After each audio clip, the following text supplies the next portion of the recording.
Tamil serial ദമ്പതികൾ ആയ വിഷ്ണുകാന്തും സംയുക്തയും തമ്മിലുള്ള പ്രശ്നങ്ങൾ കുറച്ചു നാളുകളായി സോഷ്യൽ മീഡിയയിൽ ചർച്ചയായിക്കൊണ്ടിരിക്കുകയാണ്. വിഷ്ണുകാന്തും സംയുക്തയും ഈയിടെയായിരുന്നു വിവാഹം ചെയ്തത്. എന്നാൽ കുറച്ചു നാളുകൾ കഴിഞ്ഞപ്പോൾ തന്നെ ഇവർ വേർപിരിയുവാൻ തീരുമാനിച്ചു. ഇവർ രണ്ടുപേരും പരസ്പരം ആരോപണങ്ങളുമായി വരികയും ചെയ്തിട്ടുണ്ടായിരുന്നു. രണ്ടുപേരും അങ്ങോട്ടും ഇങ്ങോട്ടും കുറ്റങ്ങൾ പറയുകയാണ്. ഇപ്പോൾ വിഷ്ണുകാന്ത് പറയുന്നത് സംയുക്തയ്ക്ക് കല്യാണത്തിന് മുമ്പുണ്ടായിരുന്ന സ്വഭാവം അല്ല ഇപ്പോൾ ഉള്ളത് എന്നാണ്. വേറെ പലരുമായും ബന്ധങ്ങൾ സംയുക്തയ്ക്കുണ്ടെന്നും പലരെയും ഫോൺ വിളിക്കാറുണ്ടെന്നും വിഷ്ണു പറയുന്നു. സംയുക്ത മറ്റ് പലരോടും സംസാരിക്കുന്നത് തെളിയിക്കുവാൻ വേണ്ടി ഫോൺ റെക്കോർഡുകൾ വിഷ്ണു പുറത്തുവിടുകയും ചെയ്തിരുന്നു.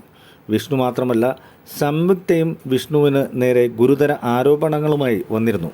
സംയുക്ത ഒരു അഭിമുഖത്തിനിടെ വിഷ്ണു തനിക്ക് നേരെ നടത്തിയ ലൈംഗിക പീഡനങ്ങളെക്കുറിച്ച് വെളിപ്പെടുത്തുകയുണ്ടായി.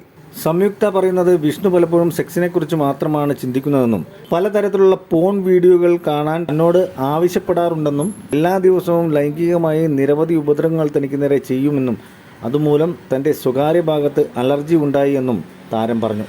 വിഷ്ണു സെക്സ് ചെയ്യുന്ന സമയത്ത് തന്നെ ശാരീരികമായി ഉപദ്രവിക്കും, നിലവിളിച്ചാൽ വാ പൊത്തിപ്പിടിക്കുമെന്നും ഇത്തരത്തിൽ സെക്സ് ചെയ്യുന്നത് കൊണ്ട് തന്നെ തൻ്റെ സ്വകാര്യ ഭാഗത്ത് അലർജി ഉണ്ടാവുകയും 5 ദിവസം മോഷൻ പോകാതെ ഹോസ്പിറ്റലിൽ പോകേണ്ടി വരികയും ചെയ്തു. എന്താണ് സംഭവിച്ചത് എന്ന് ഡോക്ടർ ചോദിച്ചപ്പോൾ തനിക്ക് സംഭവകാര്യം വിഷ്ണുവിനെ നാണം കെടുത്താതിരിക്കാൻ വേണ്ടി തുറന്നു പറഞ്ഞിരുന്നില്ല. ആദ്യ രാത്രിയിൽ തന്നോട് പെരുമാറിയത് അത്രയ്ക്ക് മോശമായിരുന്നു. അതുകൊണ്ട് തന്നെ ആദ്യ രാത്രി കഴിഞ്ഞ് പനിക്കുകയും ചെയ്തു. സംയുക്തയുടെ അച്ഛനും അമ്മയും കാണുവാൻ വരുന്നത് വിഷ്ണുവിന് ഇഷ്ടമില്ലായിരുന്നു. സംയുക്തയുടെ വിഷ്ണുവിനെതിരെയുള്ള ആരോപണങ്ങൾ ഇതൊക്കെയാണ്.